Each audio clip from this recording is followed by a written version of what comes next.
इस साल विशेष ये है कि आर्टिफिशियल इंटेलिजेंस द्वारा जो चित्र होता है क्यूट गणेश बप्पा, उसकी जो धूम है वो चारों तरफ देखने को मिल रही है। तो ये वही गणेश बप्पा है जिनको आपने टीवी में, मूवीज में, खास करके सोशल मीडिया में आपने देखा होगा। क्यूट गणेश बप्पा तरीके से ये जो आर्टिफिशियल इंटेलिजेंस वाला जो गणेश की प्रतिमा है वो समाज को गहरे तरीके से प्रभावित करती है। अगर हम जाकर बात करें तो मूर्तिकार बताते हैं कि अब लोग उनके पास पारंपरिक मूर्तियां बनवाने के लिए नहीं आते हैं, बल्कि मोबाइल को ला करके बताते हैं कि भैया हमें AI जनरेटेड इसी तरीके की मूर्ति हमें चाहिए और कृपया करके आप उसे बना दें। ये भी सोचने वाली बात है कि जिन पारंपरिक मूर्तियों को उन्होंने बनाने का काम सीखा है उन मूर्तियों को आखिरकार लोग पसंद क्यों नहीं कर रहे हैं। किसी भी आपत्तिजनक मूर्तियां मूर्तिकारों द्वारा बनाई जाते हुए हमें देखने को मिल रही है, जिसकी वजह से जो मूर्तिकार है, जो कारीगर है, उन्हें कठोर नियमों का सामना करना पड़ रहा है। कि भावनाओं को नहीं समझेगा, वो मूर्ति के पीछे छुपे हुए महत्व को नहीं समझ सकता।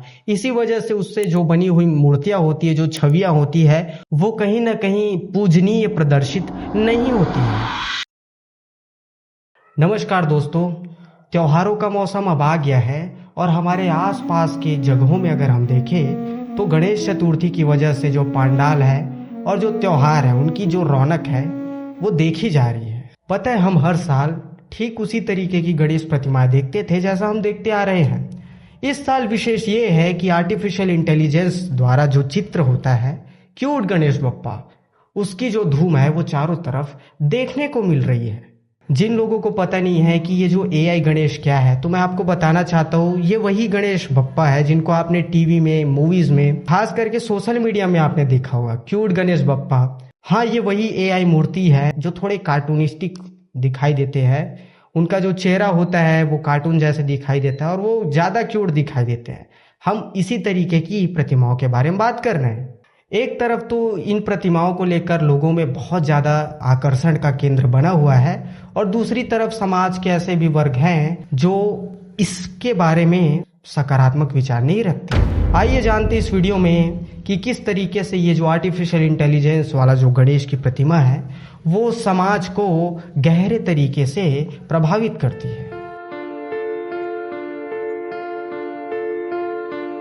क्या कभी आपने ये सोचने का प्रयत्न किया है कि वो जो मूर्तियां होती है उसको बनाने के लिए किन किन तरीकों का उपयोग किया जाता है, कितने वर्ष उन्हें लगते हैं मूर्तिकारों को मूर्ति को आकृति देने में, उन्हें जीवंत रूप बनाने में।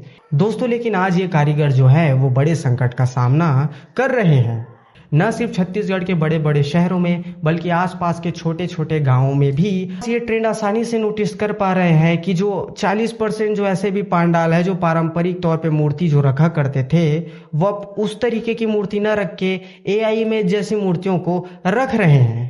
मूर्तिकारों के पास अगर हम जाकर बात करें तो मूर्तिकार बताते हैं कि अब लोग उनके पास पारंपरिक मूर्तियां बनवाने के लिए नहीं आते हैं, बल्कि मोबाइल को ला करके बताते हैं कि भैया हमें AI जनरेटेड इसी तरीके की मूर्ति हमें चाहिए और कृपया करके आप उसे बना दें।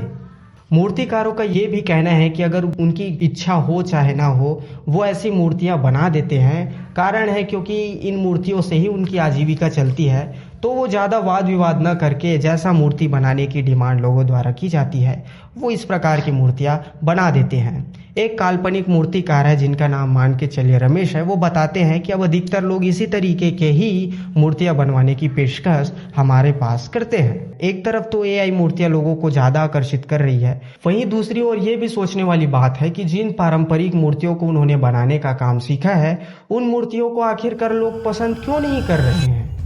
जिस कला को उन्होंने सालों तक सीखा है, आज आर्टिफिशियल इंटेलिजेंस के इमेजेस में ऐसी क्या विशेष बातें हैं कि लोग अब उन कलाओं को, अब उन पुरानी मूर्तियों को नहीं बनाना पसंद कर रहे हैं। देखा जाए तो उनकी कला जिन्होंने इतने समय तक उन्होंने सीखा है, एक तरीके से उसकी अवहेलना ही से कहा जा सकता है। बात सिर्फ पैसे की ही नहीं है, बात आस्था की भी है।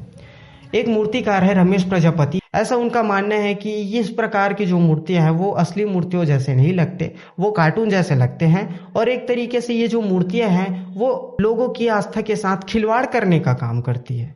भगवान जो गणेश की प्रतिमा होती है वो नॉर्मल सी एक प्रतिमा नहीं होती है। उनके जो 4 हाथ होते हैं उनका भी अपना एक महत्व होता है। जिस तरीके से उनका आधा टूटा हुआ दांत उनकी शक्ति को दर्शाता है, ठीक उसी तरीके से उनके लिखने की क्षमताओं को दिखाता है। उनका जो गजानन स्वरूप है वो ये इस बात को बताता है कि उन्होंने अपने प्राणों के साथ भी खेलकर अपने माताजी के वचनों को पूरा करने की कोशिश की थी।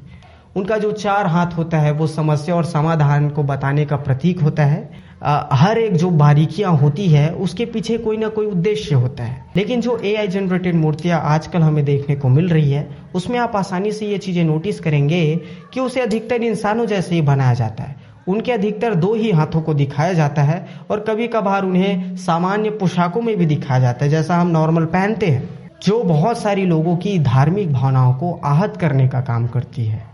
आजकल ऐसी भी आपत्तिजनक मूर्तियां मूर्तिकारों द्वारा बनाई जाते हुए हमें देखने को मिल रही है, जिसकी वजह से जो मूर्तिकार है, जो कारीगर है, उन्हें कठोर नियमों का सामना करना पड़ रहा है लोगों की भावनाओं को आहत पहुंचाने के नाम पर। सबसे पहले तो हमें यह समझने की आवश्यकता है कि जो AI है वो किस तरीके से मूर्तियों का निर्माण करता है। देखिए, जो AI होता है वो बहुत सारे चित्रों को मिला करके एक चित्र बनाने का काम करता है। वो धार्मिक भावनाओं के बारे में नहीं समझेगा, वो आपकी भावनाओं को नहीं समझेगा, वो मूर्ति के पीछे छुपे हुए महत्व को नहीं समझ सकता। इसी वजह से उससे जो बनी हुई मूर्तियां होती है, जो छवियां होती है, वो कहीं ना कहीं पूजनीय प्रदर्शित नहीं होती है।